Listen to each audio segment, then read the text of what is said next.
Good morning, everyone. Today is Yom HaZikaron, Memorial Day in Israel and around the world for the Jewish people, as we remember all those who died, who gave their lives defending and protecting the land of Israel and the Jewish people.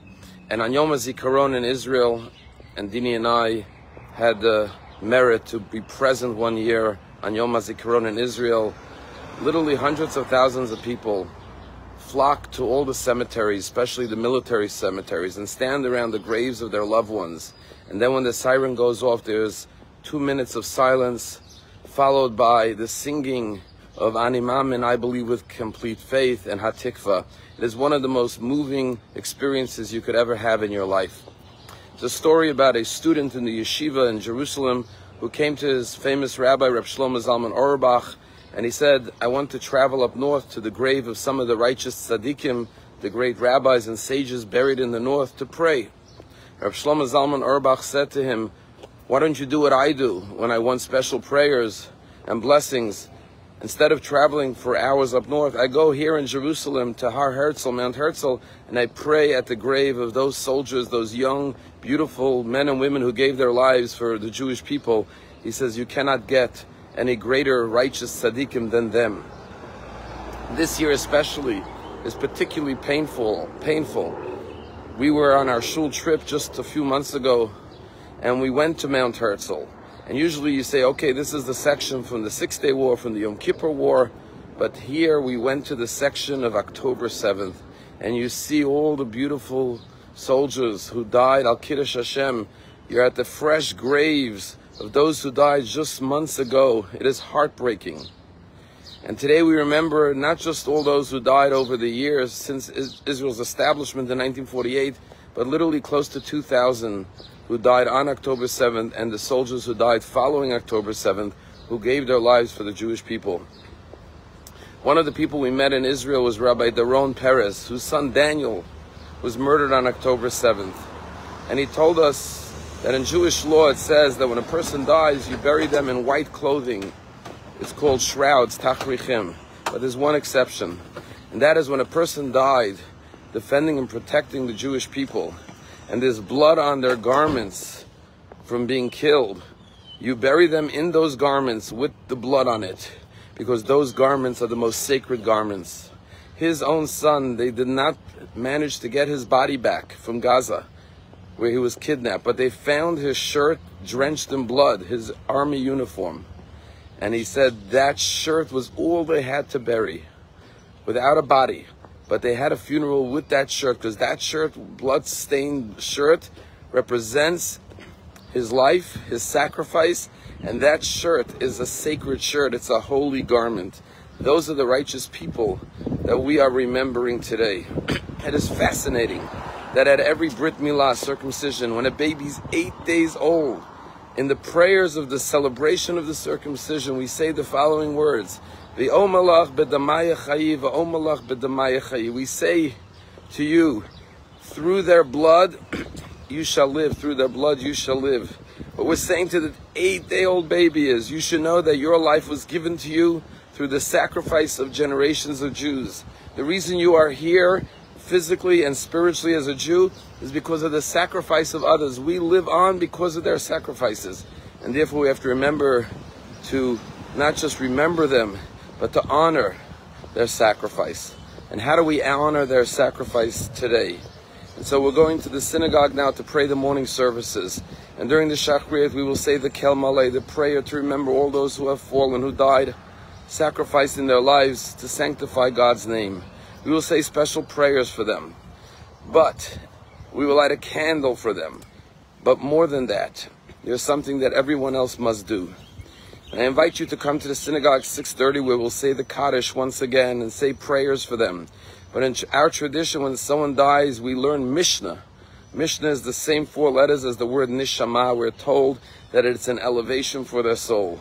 And therefore we will learn Mishnayot. And if you can't make it 6:30, open up a Mishnah in your home, go on the internet, just Google Mishnah, and learn 1, 2, as many Mishnayot as you can learn, because that is like a spiritual gift you could give for the elevation of their souls. But it's not enough to pray for them. It's not enough to learn for their memory and for the elevation of their soul. But I think the most important thing, perhaps, is to carry on their sacrifice. These young, beautiful soldiers, and all those who were killed by acts of terrorism, all those who were killed defending the Jewish people, they made the ultimate sacrifice. They gave everything up, their entire lives, their entire future. These young soldiers, they gave up the potential to get married, to have children, to have grandchildren. They gave up their entire lives. Here we are living today. They don't have it today because they gave up their lives. They made the ultimate sacrifice. The greatest way to honor their memory is by remembering them through making a sacrifice, saying, your sacrifice inspired me and I'm going to sacrifice. Today especially, think of something that you have difficulty giving up and say, I'm going to make this sacrifice. I'm going to get out of my comfort zone. I'm going to go beyond my normal routine to sacrifice something out of love, the way these people sacrificed everything out of love. And I'm going to do something for someone else that I ordinarily wouldn't do, but I'm going to do it. And it could be sacrificing your ego to make peace with somebody, or it could be giving someone help that you have to give generously. But look for an opportunity to make a sacrifice today, because then they're living on through our sacrifices. On October 7th, there was a man by the name of Boaz. He was in the community of Shlomit, which is near the south. But he took his friend Oz and they went down to Prigan to help save lives on October 7th. Tragically, Boaz was shot in the chest and in his upper shoulder area near his lungs. And he was bleeding profusely. And so he said to Oz, his friend, go and help find some medical care for me. Find assistance. I'll wait here. And he was laying there on the ground. He took a tourniquet, tried to tie it around his shoulder to stop the bleeding, but the blood was filling into his lungs and his lungs collapsed. And he said it was getting so hard to breathe. And he was a medic as well. He knew he had maybe a half hour to survive. And he's laying there thinking that he's not going to make it. And he says to God, you know, God, I have no complaints. I had a good life. I'm 50 years old. I have 7 children. I'm dying, sacrificing my life for the Jewish people. Not a bad way to go. And he made peace with it, and he prepared for the inevitable. But suddenly he started to think about his wife and his 7 children, and how they would be orphans and widowed, or she would be a widow. And he decided, no, he must live for them. And so with all his strength, he said, God, I'm going to keep on breathing, help me. And he took one breath after another, and he said at some point it became so difficult to breathe that he felt like he was running a marathon.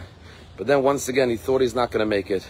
So he took out his phone and he texted his rabbi and he said, Rabbi, I'm afraid I'm not going to survive. But do me a favor, at my funeral, don't cry, don't be sad. At the Shiva, don't be sad, because I died defending the Jewish people. It's not a tragedy. I'm ready to give my life for the Jewish people. After 2 hours, his friend Oz came back with IDF truck. They put him into the vehicle. They drove him to the helipad. When they wanted to put him on the helipad, the pilot said, we don't have room. He's never going to make it. We have limited space. We have to take people who have potential for survival. His friend Oz didn't listen. He put him on the helipad, onto the helicopter. And finally, the pilot said, I don't have time to argue. Close the doors. They lifted up from the helipad, took him to the hospital. And after 4 months in the hospital, he recovered. And he came home. Boaz came home to his wife and children. And we remember the 2,000 who died since October 7th, and the over 25,000 who died in the history of Israel, close to 25,000. It's not just their sacrifice. It's the sacrifice of their wives and children and grandchildren who live every day without their loved ones. It's the sacrifice of the mothers and fathers who don't have their children with them to love, to care for. Think about all the hundreds and thousands of people in Israel who sacrificed so much. Today we honor their sacrifice by remembering to live up to their sacrifice and make our own personal sacrifices so the Jewish people can continue to be strong. Am Yisrael Chai.